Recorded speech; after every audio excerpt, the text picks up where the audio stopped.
মানে শুধুমাত্র আমার যেটা বলি, যেটা এরা জানে, আমি হায়ার সেকেন্ডারি পাস করি, সায়েন্স নিয়ে পাস করেছি।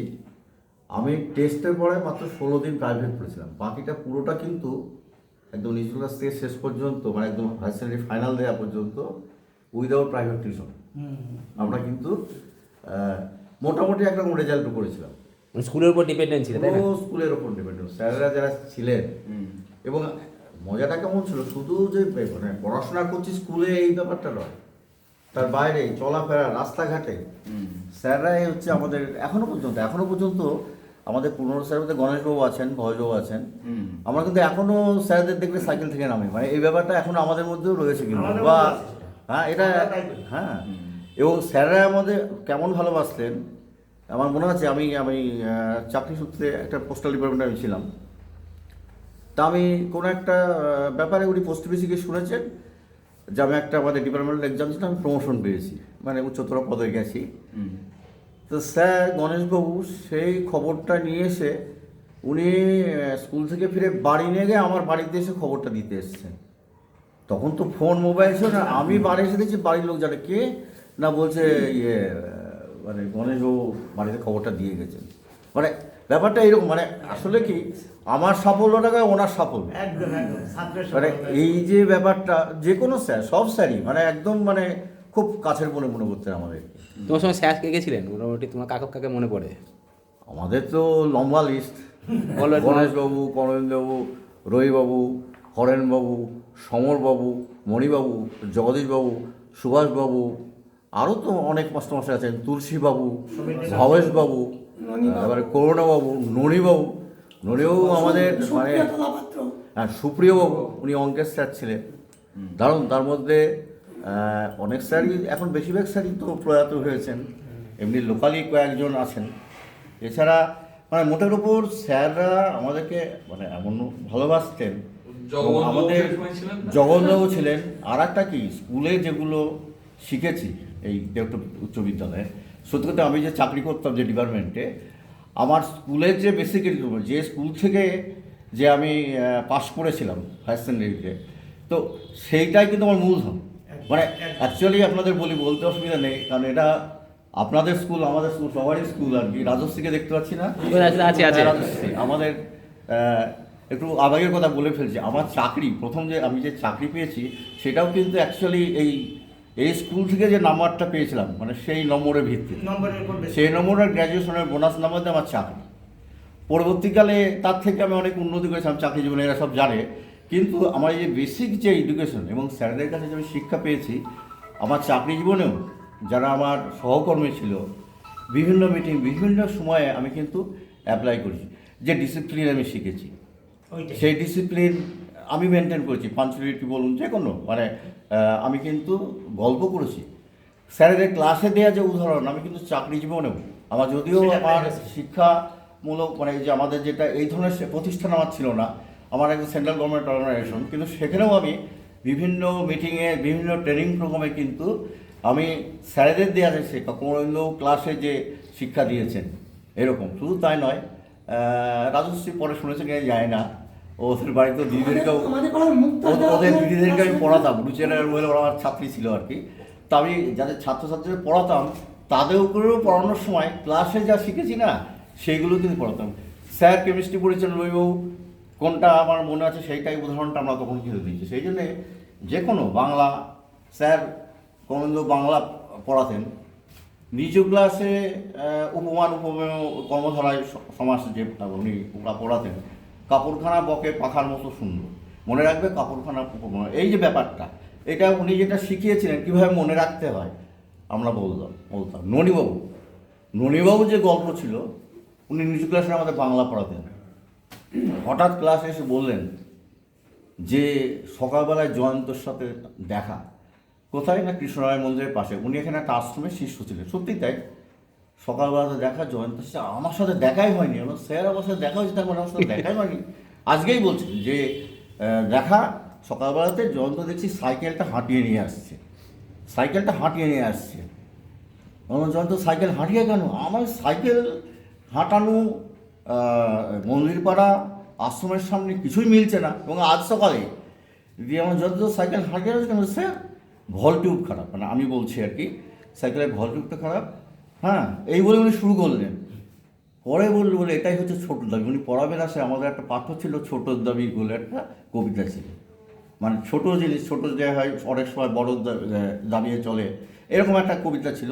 মানে ছোটো জিনিস যে কত দামি, সেই ছোটো জিনিস মানে ছোটোর দাবি বোঝানোর জন্যে উনি ভল টিউবের উদাহরণ মানে এই ধরনের স্যারের মানে ইয়ে ছিল। আরও কত কি, যেমন নির্মলবাবু, উনি তো চলেই গেলেন, নির্মলবাবু ছিলেন। তখন ইন্টারস্কুলের খেলা হতো, স্কুলের সব গণ্ডগোল, খেলা হলেই মারামারি হতো, পলাশিবার আসতে শ্যামনগর মাঠে মারামারি হয়েছিল। হতো কি জানেন, তখন আমাদের স্কুলে বয়সের জন্য চান্স পাইনি ইন্টার স্কুলে, পড়াশোনার স্কুলে গিয়ে খেয়েছেন, নাম করছি না, যাই হোক বলেও ফেললাম, নামগুলো বলছি না। এইবার প্রমাণ তো নেই, ওদের যে বয়স চলে গিয়েছিল, দারুণ গণ্ডগোল, পড়াশোনা বলছে না, হতে পারে না, চ্যালেঞ্জ, ওদের ডকুমেন্ট লাগবে না, এদের বয়স ঠিক আছে। ও নিয়লও কী করেছেন, অ্যাডমিশন রেজিস্টার নিয়ে গেছেন হাতে করে। মাঠে গিয়েছেন, অ্যাডমিশন রেজিস্টার ব্যাগ থেকে বার করে দিয়েছেন। মানে এইসব যে কত স্মৃতি, আলাদা করে তোমাকে একদিন বলবো আর কি। ঠিক আছে, ঠিক আছে। হ্যাঁ, আর তোমার উচ্চ মাধ্যমিক কত সালে কাকা? 1976 সালে। তোমার সময় বন্ধুর কারা ছিল, বন্ধু তোমাদের ক্লাসমেট? ক্লাস ছিল, আমি বলছি আমার লোকাল যারা তাতেই আছে, হিমাদ্রি শেখর সরকার বলে একজন বাইরে থেকে এসেছিল, চিন্তাময়ী, কিশোর হালদার, ও ভাবে অ্যাটমিক রিসার্চ আছে এখন, হ্যাঁ, হিমাদ্রি স্টেট ব্যাংক থেকে রিটায়ার করলো। এছাড়া আরও লোকাল যারা, অশোক ঘোষ রয়েছে, প্রলয় 8 পর্যন্ত ছিল, ডাক্তার প্রলয় হচ্ছে এখন যে আছে না, ও 8 পর্যন্ত ছিল। চাতরপাড়ার অশোক আছে, অরূপ তোর বাবা, হ্যাঁ, অরূপ রয়েছে আমার বন্ধু আর কি। এছাড়া হ্যাঁ মুক্তারদা ছিল। এছাড়া তেহট্ট বাজার আছে, চিন্তাময়ী আমাদের পরে ওরা 9 থেকে এসেছিল, চিন্তাময়ী, শেফালি সাহা, তারপর জিতপুরে যারা দেখলাম হরিনারায়ণ, হ্যাঁ, চিত্তরঞ্জন, চিন্ময়ের বাবা, হ্যাঁ, আরও অনেক বন্ধু, নাটনাথে রয়েছে, বৃন্দাবনের বিবেকানন্দ রয়েছে, প্রবীর শাহ, ও হেডমাস্টার হয়েছিল, বাগমারা হাই স্কুল থেকে রিটায়ার করেছে। এরকম অনেক বন্ধু রয়েছে যারা বিভিন্ন ক্ষেত্রে, অশোক ঘোষ বন্ধু আছে, ও তো ব্যবসা করছে, বিভিন্ন ক্ষেত্রে প্রশস্ত, কেউ ব্যবসা করছে, সবই কিন্তু মানে মূলধনটা হচ্ছে তেহট্ট হাই স্কুল। ঠিক আছে, একটা স্মৃতি, পরে একদিন গুছিয়ে বলবো, ভালোভাবে গুছিয়ে বলতে পারি না। হ্যাঁ, এটা কিন্তু দারুণ হয়েছে, যেটা বললে সেটাই ভালো হয়েছে। হ্যাঁ, এগুলো তো ভালোই হবে, যাক খুব ভালোভাবে হোক, 75 বছর যাবো প্রতিদিনই, আগের অনুষ্ঠানেও ছিলাম।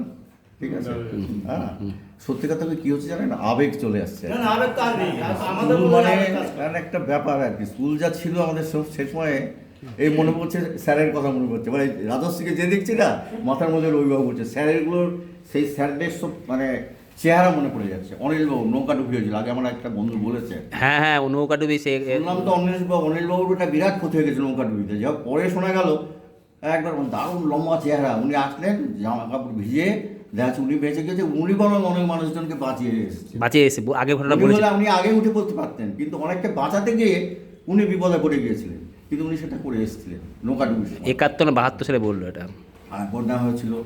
তারপরে বাংলাদেশের সময় মিলিটারি ছিল আমাদের স্কুলে। আর একটা জিনিস ছিল, জ্যোতিষবাবু হেডমাস্টার মশাই ছিলেন, খুব কড়া হেডমাস্টার মশাই। কেমন ছিলেন জানেন তো, উনি যেদিন উনি থাকতেন না, ডিআই অফিসে থাকতেন, যেতেন, বিশেষ জানুয়ারি মাসে তো ক্লাস লাইট থাকে, যেদিন উনি থাকতেন না সেদিন ছাত্র শিক্ষক ক্রিকেট ম্যাচ ছিল, অন্যদিন ম্যাচ হবে না, উনি ক্লাস হয়নি ম্যাচ করতে দেবেন না। যেদিন জ্যোতিষবাবু থাকতেন না, স্যাররা বলতেন আজকে ম্যাচ হোক, রবিবাবু ক্রিকেট খেলতেন, ও বল করতেন, ও ব্যাট করতেন, মানে তখন খেলা হতো, ছাত্র শিক্ষক ম্যাচ হতো আর কি। সেই দিন যেন একটা রিলিফ আর কি, মানে হেড স্যার নেই বলে এরকম, মানে ওনার এত ডিসিপ্লিন ছিলেন এবং ওনার কিন্তু রসিক ছিলেন, মানে তো ওনার রসিকতাও শোনার মতো। উনি তখন হ্যাঁ বিদ্যালয় ম্যাগাজিন, আমাদের পত্রিকা খুব ভালো, মানে পত্রিকা যেটা আমাদের ছিল না, মান খুব ভালো ছিল, সেই পত্রিকাতে সব লেখা বেরোতো, মথুরামোহন কাপাতো। আমি যদিও সায়েন্স পড়েছি, কিন্তু 8 পর্যন্ত সংস্কৃত ছিল, তো উনি পণ্ডিত মশাই ছিলেন, পণ্ডিত। তো উনি সেই সময়ে পত্রিকাতে মিল বলে একটা প্রবন্ধ লিখতেন, তাতে সংস্কৃত গ্রামারের উপরে, সেটা কিন্তু একটা দলিল। আমি জানি না বিদ্যালয়ে আপনারা দেখবেন, মানে বিদ্যালয় পত্রিকা অনেক আগের কথা বলছি, মানে তখন 74-75 সালের, তো উনি একদম ধারাবাহিকভাবে লিখতেন। ওটা কিন্তু একটা খুব মানে সংস্কৃত ব্যাকরণে একটা দলিল, মিল বলে যেটা ছিল আর কি, ওনার লেখা আর কি। এছাড়া আমি যে প্রসঙ্গে আসলাম, জ্যোতিষবাবু একটা লিখেছিলেন মাইকু মহাত্ম, মানে মাইকের কি মাহাত্ম, সেইটা নিয়ে একটা গল্প লিখেছিলেন। গল্পটা কি যে বিভিন্ন আমাদের ইয়েতে অনুষ্ঠান বাড়িতে মাইক বাজে তো গান হয় আর কি। তো সেই গান হতে হতে বলছে কিন্তু সেই গানের কোনো হিসেব থাকে না। বলে আমি একদিন একটা শ্রাদ্ধ বাড়ি যাচ্ছি, গান বাজছে, মন যে আমার কেমন কেমন করে, গান বাজছে। আমি ছেলেপিলেদের জিজ্ঞেস করলাম, হারিয়ে শ্রাদ্ধ বাড়িতে এই গান বাজে কেন? মন তো খারাপই করছে, বাবা মারা গেছে, মন যেমন কেমন। ওর ছেলের বন্ধুরা বলছে এটা তো ওই গানে হয়তো ভাবলাম শ্রাদ্ধের সঙ্গে এরকম টুকরো টুকরো, মানে তার মানে কি যিনি একটা বজ্রকঠিন চেহারার মানুষ তার মধ্যে যে এত রসবোধ আছে, এটা কিন্তু খুব। আমি একদিন ধরা পড়েছিলাম হেড স্যারের কাছে। কেমন? আমার একদিন বন্ধু বলেছে চুল একটু বড় হলে উনি চেপে ধরতেন। আমি একদিন ক্লাস অফ যাচ্ছে, স্যারকে ডাকতে গেছি, আমার 2-3 জন বন্ধু আছে টিচার্স রুমের কাছে, ওই নিচে তখন ওই কোনাটায় আমরা যদি ঢুকি বাঁদিকটা ওখানে টিচার্স রুম গেছি কোনাটাতে। তো ওখানে দাঁড়িয়েছি, আমার 2-3 জন বন্ধু ছিল, সম্ভবত প্রলয় ছিল, রতনলাল পাত্র একটা বন্ধু, ও চলে গিয়েছে, এখন এখানে থাকে না। খুব ভালো বন্ধু আমাদের ছিল আর কি, ক্লাস খুব জমিয়ে রাখতো আর কি, থাকে না অনেকে মানে ক্লাস জমিয়ে রাখো। দাদা ডাক্তার হয়েছে, বাসুলাল পাত্র, বাসুদেব পাত্র আমাদের এখানে বাড়ি। তো ওরা রয়েছে, হেড স্যারকে দেখে ওরা চলে গেছে, আমি ধরা পড়ে গেছি। আর আমি তাকিয়ে জোরে রতন বলে তাকিয়েছি, আর পিছনেই দেখছি হেড স্যার। যে হেড স্যার কেউ নেই, হেড স্যার তাকিয়ে দেখছি, উনি আমার পিছন থেকে ধরেছেন এরকম। আমি মানে তখন ক্লাস চলছে, স্কুল চলছে, ক্লাস থেকে বাইরে এসেছে এখানে, আর ওনাকে যদি তাকিয়ে দেখা যায় আমার তো ভয় হয়ে গেছে একেবারে। এখানে কি হচ্ছে এইসব তো বললেন, কি নাম এইসব বললেন, তারপরে হলো, তারপরে আমাকে বলছেন কি নাম বললেন, কোন ক্লাস বললেন, বাবার নাম কি। একটু বেঁচে গেলাম, আমার বাবাকে চিনতেন। আর যায় না, আমাদের টাইটেল ভচ্চাজি মিলে গেল হয়তো, সে কারণে হতে পারে। তো দিয়ে উনি আমাকে জিজ্ঞেস করেন এখানে কি করছিস, সত্যি কথা বলো। আমি বললাম যে স্যার এরকম আমাদের এই ইয়েটা ক্লাসটা মানে অফ যাচ্ছে তো, এরকম আমি অঙ্ক স্যারকে ডাকতে এসেছি। হ্যাঁ, সম্ভবত অর্ধেন্দু মাস্টারের মনে হলো, অর্ধেন্দু কুণ্ডু, অর্ধেন্দুও ছিলেন আমাদের স্যার, একদম নায়কের মতো চেহারা, খুব সুন্দর, দারুণ দেখতে, এত সুন্দর শুনেছি। উনি আমাদের সবসময় আমাদের ক্লাস থাকতো না, আমরা ক্লাস অফ থাকলে ওনাকে ডেকে নিয়ে আসতাম। উনি গল্প বলতেন, ছোট গল্প। ওনার গল্প মানে কি, ছোট ছোট গল্প মানে কি সাহিত্যের গল্প, প্রভাত মুখোপাধ্যায়ের লেখা গল্প, কিন্তু ওনার বাচনভঙ্গি এত সুন্দর। আর একটা ছিল, উনি হয়তো ইংলিশ পড়াচ্ছেন, ইংলিশ গ্রামার ভার দিতেন, সেটা আমাদের ধরতেন সবাইকে, বলতাম আমরা তো হয়তো কোনো একটা পড়া ধরলেন, আর উনি নাম্বার দিতেন, নাম্বারটা উনি টেবিলে লিখতেন, সে লেখাটা ছিল চক দিয়ে লিখছেন। নাম্বারে ওনার একটা সিস্টেম ছিল, কীরকম আমার যে নাম্বার S-2 D-E, মানে এইরকম উনি জানতেন সেগুলোর নাম্বারিংটা, আমরা দেখে বুঝতে পারবো না কার কত নম্বর, আমাদের সামনে নাম্বার লিখছেন কিন্তু আমরা বুঝতে পারছি না। তো এইরকম অনেক কিছু ব্যাপার ছিল, এবং এত সুন্দর উনি বাংলা আমাদের এমনি যেগুলো বোঝাতেন এবং ইংলিশ ট্রান্সলেশন করাতেন, মানে ওনার বাংলাটা এত সুন্দর, যার জন্য ইংলিশটাও খুব সুন্দর ছিলেন। কিন্তু ওনাদের নির্দিষ্ট আমাদের যে সাবজেক্টের টিচার তা না, কিন্তু ওই আমরা ডেকে আনতাম, তো গ্রামার শেখাতেন। তো এইবার আমরা বলেছি স্যারকে এরকম ডাকতে নিয়েছিলেন, বলছি ক্লাস কোন ক্লাস, এই ব্যাপার। তো দেখা গেল কি আমরা কোন স্যারকে বলেছিলেন, স্যার মানে কম এসেছিলেন, আমি এটা বলাতে, হ্যাঁ, তো বললো কেন এরকম।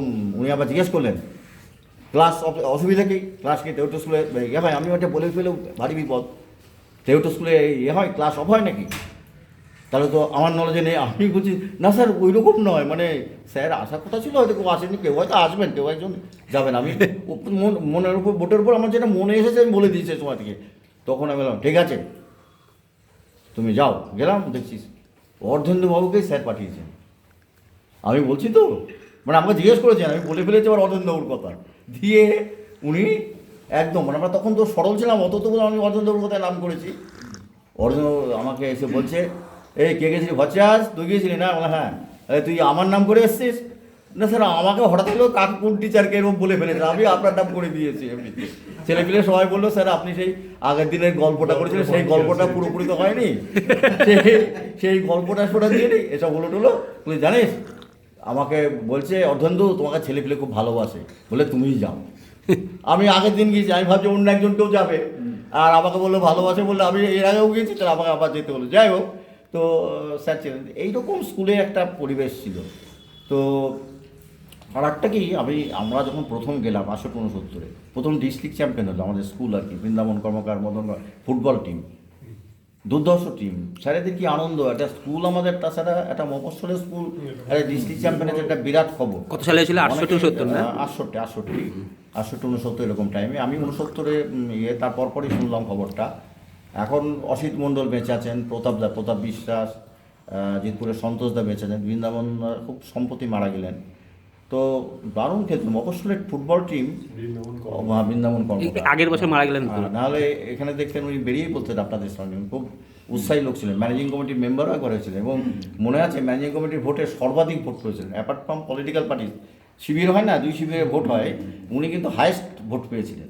কারণ ওই খেলোয়াড় হিসেবে যে পরিচিতি।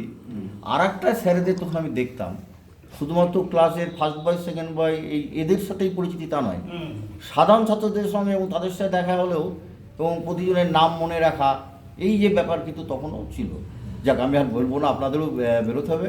আর একটা কথা বলে নিই, এগুলো আমার যদি সুযোগ হয় স্মৃতিচারণে বলবো, তবু রিপিটেশন হবে, তবু আপনাদের সবাইকে কারণ অনেক স্যাররাই নতুন এসেছেন। আর এই 75 বছরে অনেকের মুখ চেনা হয়েছে, গিয়ে আলাপও হয়েছে, আমাদের সুজয় ভাইয়ের সঙ্গে আলাপ হয়েছে, আগে আলাপ ছিল না। সেটা হচ্ছে একটা গল্প, সেটা আমাদের কমলেন্দু গল্পটা করেছিলেন। তো ওই নিউরোর কথা একটা বললাম যে অ্যাডমিশন রেজিস্টার মাঠে নিয়ে চলে গিয়েছিলেন, পলাশিরা স্বপ্নে ভাবতে পারেনি মাঠে অ্যাটেন্ডেন্স যে অ্যাডমিশন রেজিস্টার নিয়ে আসতে পারেন প্রশ্ন। উনি জানেন প্রশ্ন উঠবে, যার জন্য কাতা নিয়ে চলে গেছে। যাই হোক, তো ওই একবার গল্প করছেন, ওই যে আমাদের বিদ্যালয়ের মধ্যে একটা আছে, অশোক গাছ আছে না, অশোক ফুলের গাছ আছে আর কি, সেই অশোক গাছের নিচে স্যাররা সব বসেছিলেন, মানে গোল হয়ে। তো অরিন্দ গল্প করতে কিন্তু এমনভাবে শুনতেন না, যে গল্প করছেন সব বসে আছে। আর ননিবাবু ছিল খুব বুদ্ধিমত্তা, মানে এত প্রতুৎপূর্ণ মধ্যে, মানে হঠাৎ করে কোনো কথা বলার ইয়েতে ননিবাবুর জুড়ি মেলা হয়। সব স্যাররা গোল হয়ে বসে আছেন, আর মাঝখানে বসে আছেন হচ্ছে কী বলে ননিবাবু, আর স্যাররা এরকম গোল হয়ে বসেন। আর ওই গাছটাতে একটু মুছে একটা ডাল বসে, সেখানে বসে আছেন হচ্ছে আমাদের নিয়লবাবু। এবার নিয়লবাবু ওখানে বলছে, আচ্ছা কমলেন্দু, এই কি সেই অশোক বনের সীতার মতো মনে হচ্ছে না ননিবাবুকে? ননিবাবুকে থেকে সীতা বানিয়ে দিয়েছে। আর সঙ্গে সঙ্গে ননিবাবু বলেছেন, ওপরে ওটাকে ননিবাবুকে, ওপরে ওটাকে, বুঝলেন তো? দিয়ে বলেছে যা, আর মাস্টার আর ইয়োর পিছনে লেগে গেছে, তুই আর ননিদার পিছনে লাগবি। ননিদাকে সীতা বানিয়ে দিয়েছে, আর ইয়োরকে পুরো একদম ওপরে ওটাকে। আর যাই হোক, এইসব ছিল, এইভাবে স্যাররা সময় কাটাতেন। ননিবাবু ক্লাস আমরা করেছি, হাসি খুশি, খুব ছোট্ট মানুষ ছিলেন ননিবাবু। ছোটখাটো খুব মানুষ, হাসি খুশি। আচ্ছা, আর একটা বলে নিই, আরো খুব মজার ঘটনা। আগে যেটা খুব ভালো জিনিস ছিল, আপনি মনে হয় গোপালবাবু না, কি নাম? অমিতাভ, অঙ্কের টিচার না? অঙ্কের টিচার। আমি একটা আপনার এখানে স্কুলে একটা গিয়েছিলাম, ওই যে একটা সাইকোলজিক্যাল ইয়ের উপরে ট্রেনিং হয়েছিল, আমাদের পোস্টাল বিভাগটা ছিল গুরুসদয়, সুজিতবাবু ছিলেন, তাতে আমিও ইনভাইটেড ছিলাম। কারণ আমি আবার ওর সহকর্মী ছিলাম, প্রাক্তন সহকর্মী, সেইটা আমাকে ডেকেছিল আর কি, ছিলাম সেই দিন। মনে হয় 1 ঝলক দেখেছিলাম মনে হচ্ছে, অল্প সময় ছিলেন। যাই হোক, তো ওই জন্য কোথায় দেখছি মুখগুলো সেটা সব গুলিয়ে যাচ্ছে আর কি। তো সেটা বলছি, অন্য কিছু নয়, মানে আমাদের নিউরো যেটা ইয়ে ছিল, ডিসিপ্লিন কেমন ছিল, মানে যে কোনো ব্যাপারে ওনারই হচ্ছে যে নিয়মকানুন কড়া করতে হবে। হতো কি, তখন সরস্বতী পুজো খুব ধুমধাম হতো, তো প্রচুর চাঁদা উঠতো, এরকম নয়, কিন্তু ধুমধাম করতে। ওটা স্কুলের পুজো মানে সবাই সেখানে যাবে আর কি, তেওটা স্কুলের পুজো দেখতে আর কি, এই ব্যাপারটা ছিল আর কি। এবং খুব সাজানো হতো, কিছু না, তখন কিন্তু একটা অজন্তা প্যাটার্ন ঠাকুর হতো, একটু লাইটিং হতো অল্পের মধ্যে, নাটক হতো, নাটক কিন্তু বরাবর হতো আর কি, ওই আমাদের তেওটো স্কুলের সরস্বতী পুজোতে। তো কী হতো, সবাই ঠিকমতো চাঁদা দিত না, চাঁদা বাকি থেকে যেত। কিন্তু আর একটি কিন্তু খিচুড়ি হতো, সমস্ত প্রাক্তন ছাত্ররা যেত ওই খিচুড়ি খেতে, একটা আকর্ষণ ছিল। মানে যারা দেখা গেল 5-7 বছর 8 বছর চাকরি হয়ে গেছে, সবাই যেত হচ্ছে এই পড়াশোনা শেষ হয়ে গেছে, ওই সরস্বতী পুজোর দিনে বিদ্যালয়ে গিয়ে, এই একটা ছিল। আর রেজাল্ট বেরোতো যেদিন, সেদিন সবাই দেখতে যেত রেজাল্ট, স্কুলের রেজাল্ট বেরোতো, সেটা দেখতে যেত। তো সেবার হতো কি, যে চাঁদা দেয় না, ফলে তখনকার অ্যাকচুয়ালি মাসের মাইনেও ঠিক মতো হতো না, মানে মাসে মাসে যে বেতন ওনারা পেতেন না, কিন্তু স্কুলে যে মাইনে, তখন আগে তো সে অবৈতনিক ছিল না, তখন সেই মাইনে থেকেই কিন্তু কিছু কিছু ক্ষেত্রে কিছু কিছু স্যারেদের যাদের খুব একটু অভাব ছিল শুনেছিলাম, তাদেরকে মাসে মাসে টাকা দেয়, বা যখন গ্র্যান্ট আসতো তখন মাইনেটা হতো। এরকম একটা অসুবিধার মধ্যে সব স্যাররা ছিলেন। তো যাই হোক, তার মধ্যে সরস্বতী চা যদি না হয়, তাহলে টাকা হবে কী করে? তো মাস্টারদের তখন পকেট থেকে দিতে হতো অল্প, একে ওনারা পান না, তখন টিউশনের বাজারে এমন ছিল না আর কি। তো হয়েছে কি, একবার নিয়ম করলেন কি, খিচুড়ি বন্ধ, নিরঞ্জনবাবু বললেন খিচুড়ি হবে না, কী হবে না, লুচি আর বাঁধাকপির তরকারি দি প্যাকেট সিস্টেম হবে, দি যাদের যাদের চাঁদা আছে ছাত্রদের তাদের দেওয়া হবে, নইলে ওদের দেওয়া হবে না। এই তো করতে গিয়ে তাহলে প্রাক্তন ছাত্র থেকে বলছে না ওদের আলাদা, ওদেরকে ওদের খিচুড়ি হবে, হ্যাঁ তোদের সাথে চাঁদা নেওয়া যাবে না। বলে তাই হয় নাকি, এই ছাত্ররাই হবে, অন্য স্যাররা বারণ করবেন না, এটাই হবে, নাহলে খিচুড়ি বন্ধ এবারে। সে যা সমালোচনা হয়েছিল, হ্যাঁ সেই অনেকটা বীরেন্দ্র কৃষ্ণের মহালয়া উত্তম কুমারের করার মতো, মানে পরে আর একবার সরস্বতী পুজো করে মানে খাওয়াতে পারলে বাবা, এরকম একটা ব্যাপার আর কি। ছেলে পেলে এটা নিয়ে এইবার সমস্যা করেছে, কিন্তু মজাটা কি হলো, পরের বার থেকে দেখা গেলো চাঁদা উঠতে লাগলো, মানে সরস্বতী পুজোর চাঁদা কিন্তু সবাই উনি এটা যে করেছিলেন পরে একটা রেজাল্ট মানে পাওয়া গেল আর কি। যাই হোক, এরকম খুব মজা হতো ঘটনাগুলো, আমরা খুব এনজয় করতাম। সে লাইন দিয়ে আমরা ইয়ে নেয়া, মানে কার শোধ আছে এই নিয়ে। তো যাই হোক, আমার খুব ভালো লাগলো। আপনারা আমাদের বাড়ির প্রায় সকলেই মানে আমাদের তেওটা স্কুলের সব ছাত্রছাত্রী, সেই জন্য আমার তো খুব ভালো লেগেছে। অনেকটা সময় নিলাম, মানে আমাদের অনেকটা টার্গেট দেওয়া আছে, টার্গেটে পৌঁছাতে হবে। হ্যাঁ।